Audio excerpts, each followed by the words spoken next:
Alright, so no hate to Vernam at all. But let's start out with the simple question.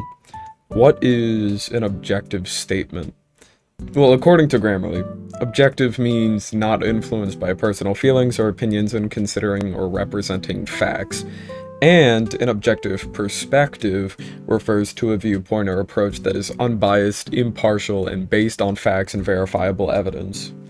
Now that we have set the foundation, let's talk about Vernam. Recently, Vernam went on a live debate to take the stance that objectivity in art is a real thing.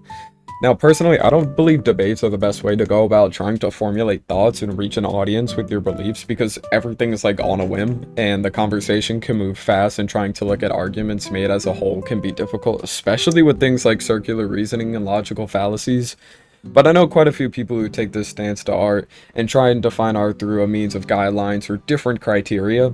So what can this criteria look like, or what does Vernam define as the criteria for an objectively good-looking piece?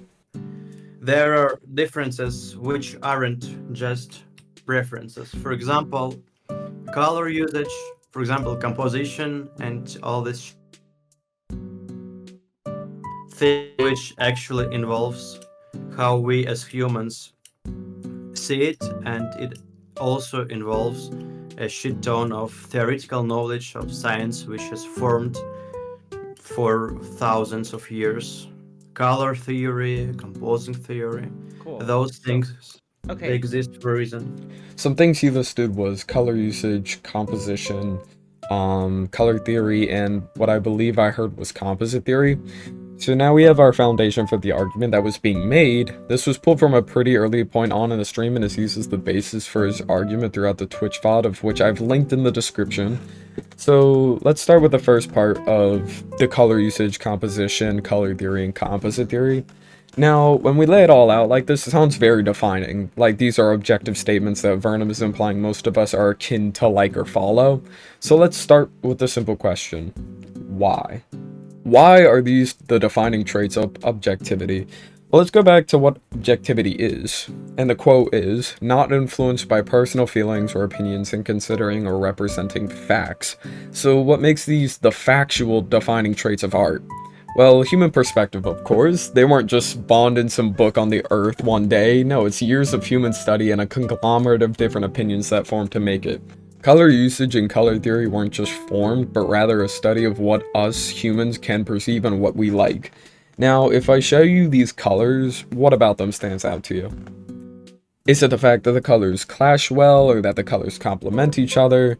Now, if I took a poll from all of you guys, I would get an array of different answers and different opinions that might be more positive or negative. But let me just ask you this. Does that make this series of colors objectively good or bad? No, it's just mere preference. The only thing that we've established is that series of colors A is more like than series of colors B. Now, the objectivity is that colors A is more like than colors B, but that does not mean that colors B are bad colors. Let me ask you this. The science behind these theories, like composite theories and color theory, where do we get this data from? Humans. And humans have had different opinions on everything for as long as time has existed. But there are certain colors or composites that are more liked by humans. Again, the only objective statement is that certain things are liked more than others, whether it's colors or compositions or anything. So what can you do with this data? Is it completely useless because it's all opinionated? No. It's not useless at all, and is actually very helpful for artists.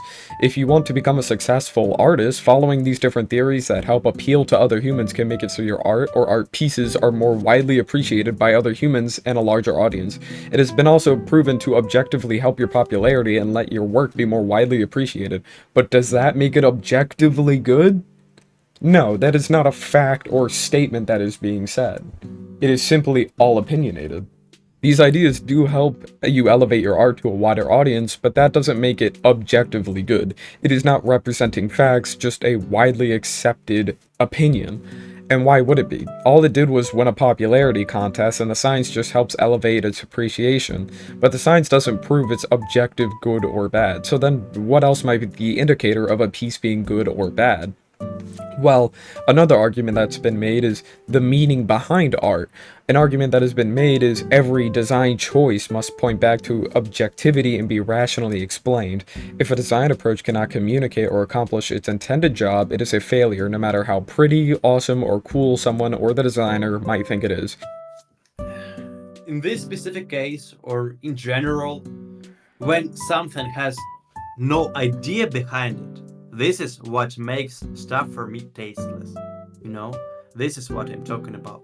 And this specific block for me is tasteless because it has no idea behind it. So here we clearly see them take the stance that because you can't properly conceive the idea behind it, or that the possibility of it not having an idea behind it makes that specific piece objectively bad.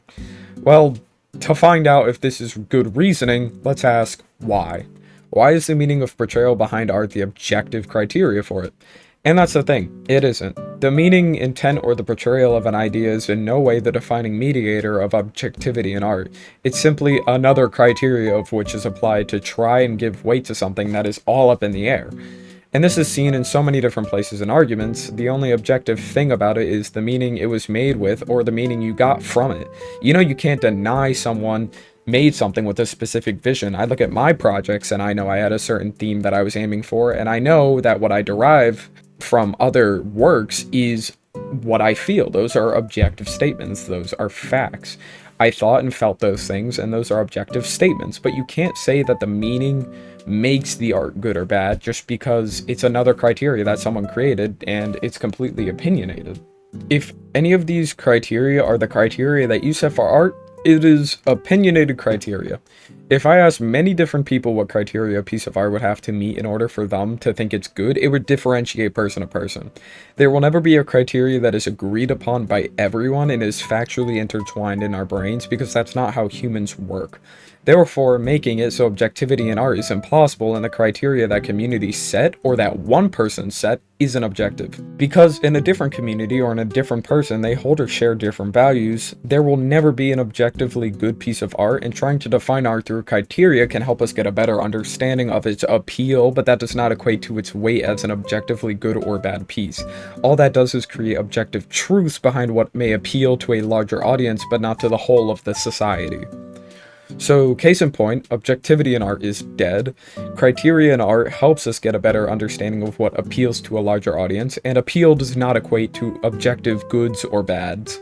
If what you value is widespread acceptance and want to use that to measure success in the value of your works, that is totally acceptable, but that does not mean your art is objectively good or bad. It just means it is widely accepted. Alright, that's it. Subscribe, like, share, and spam Vernam'S Twitter so he sees this. But do not harass. Do not harass, okay? That's all I ask. I'm not trying to spread hate, but just think about it. Think about it for a bit.